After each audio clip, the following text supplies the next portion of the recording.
ಬೆಳೀತಾ ಇರ್ತಕ್ಕಂಥ ನಗರ, ಇದರಲ್ಲಿ ಅವಶ್ಯಕತೆಗಳು ಸಹ ಬೆಳೀತಾ ಇರ್ತವೆ. ಇಲ್ಲಿ ಪ್ರಮುಖವಾಗಿ ಬೆಂಗಳೂರಿನಲ್ಲಿ ಸಂಚಾರದೇ ದೊಡ್ಡ ಸಮಸ್ಯೆ, ಟ್ರಾಫಿಕ್ದೇ ದೊಡ್ಡ ಸಮಸ್ಯೆ. ತಮಗೆ ಗೊತ್ತಿರೋ ಹಾಗೆ ಈ ಟ್ರಾಫಿಕ್ ಸಮಸ್ಯೆ ಪರಿಹಾರ ಮಾಡೋದಕ್ಕೆ ಮೆಟ್ರೋ ಒಂದು ಸೂಕ್ತವಾದಂತಹ ಪರಿಹಾರ ಕ್ರಮ. ಈಗಾಗಲೇ ಮೆಟ್ರೋ ಫೇಸ್ 1, ಫೇಸ್ 2 ಕಂಪ್ಲೀಟ್ ಆಗಿದೆ. ಫೇಸ್ 2A, ಫೇಸ್ 2B ಇನ್ನ 1-2 ವರ್ಷದಲ್ಲಿ ಕಂಪ್ಲೀಟ್ ಆಗುವಂತಹದ್ದು ಇದೆ. ಇದೇ ಸಂದರ್ಭದಲ್ಲಿ ಭವಿಷ್ಯದ ಅವಶ್ಯಕತೆಯನ್ನ ಗಮನದಲ್ಲಿಟ್ಕೊಂಡು ಮೆಟ್ರೋ ಫೇಸ್ 3ಗೆ ಕೂಡ ಇವತ್ತು ಸಂಪುಟ ಒಪ್ಪಿಗೆ ಕೊಟ್ಟಿದೆ. ಅದರಲ್ಲಿ ಮುಖ್ಯವಾಗಿ 2 ಕಾರಿಡಾರ್ ರೂಟುಗಳನ್ನ, 2 ಮಾರ್ಗಗಳನ್ನ ಫೇಸ್ 3ನಲ್ಲಿ ಕೈಗೆತ್ತಿಕೊಳ್ಳೋದಕ್ಕೆ ಇವತ್ತು ಒಪ್ಪಿಗೆ ಕೊಟ್ಟಿದ್ದೇವೆ. ಒಂದು ಔಟರ್ ರಿಂಗ್ ರೋಡ್ ಏನಿದೆ, ಅಂದ್ರೆ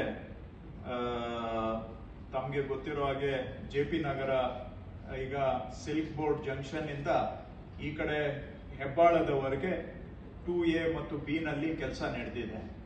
ಸೊ ಸಿಲ್ಕ್ ಬೋರ್ಡ್ ಜಂಕ್ಷನ್ ಹಾಗೂ JP ನಗರದಿಂದ ಸಿಲ್ಕ್ ಬೋರ್ಡ್ ಜಂಕ್ಷನ್ಗೂ ಒಂದು ಲೈನ್ ಆಗಿದೆ. ಸಿಲ್ಕ್ ಬೋರ್ಡ್ ಜಂಕ್ಷನ್ ಇಂದ ಒಂದು ಲೈನ್ ಹೆಬ್ಬಾಳ ಫ್ಲೈಓವರ್ ವರೆಗೂ ಬರ್ತಾ ಇದೆ. ಈಗ ಬ್ಯಾಲೆನ್ಸ್ ಇರ್ತಕ್ಕಂಥದ್ದು ಹೆಬ್ಬಾಳ ಫ್ಲೈಓವರ್ ಇಂದ ಹೀಗೆ ಮುಂದುವರೆದು ವಾಪಸ್ಸು JP ನಗರದವರೆಗೆ ಬಂದು ಸೇರುವಂತ ಆ ಭಾಗ ಏನಿದೆ ಅದು ಇಲ್ಲಿವರೆಗೂ ಕೂಡ ಸೇರಿರ್ಲಿಲ್ಲ.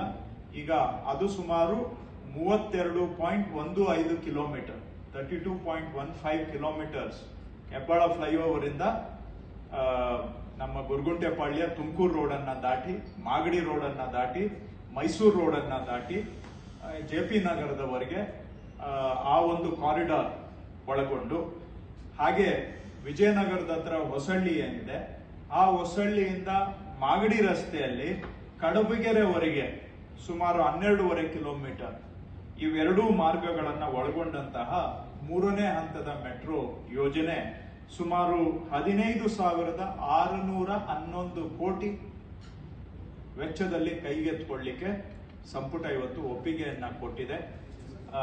15,611 ಕೋಟಿ ವೆಚ್ಚದಲ್ಲಿ ಕೈಗೆತ್ತಿಕೊಳ್ಳಲಿಕ್ಕೆ ಒಪ್ಪಿಗೆಯನ್ನ ಕೊಟ್ಟಿದೆ. ಪ್ರಸ್ತಾವನೆ ಪ್ರಕಾರವಾಗಿ 2028ಕ್ಕೆ ಇದನ್ನ ಚಾಲನೆಗೆ ತರಬೇಕು ಅಂತ BMRCL ನವರು ಸಂಪುಟದ ನೋಟಲ್ಲಿ ವ್ಯಕ್ತ ಮಾಡಿದ್ದಾರೆ. ಆದ್ರೆ 28 ಆದ್ರೆ ನಮ್ಗೆ ಎಲ್ಲ ಗೊತ್ತಿದೆ, ಯಾವುದು ಇಲ್ಲಿವರೆಗೆ ಮೆಟ್ರೋ ಅಲ್ಲಿ ನಾವು ಅನ್ಕೊಂಡಂತಹ ಕಾಲಮಿತಿಯಲ್ಲಿ ಮಾಡ್ಲಿಕ್ಕೆ ಆಗಿಲ್ಲ.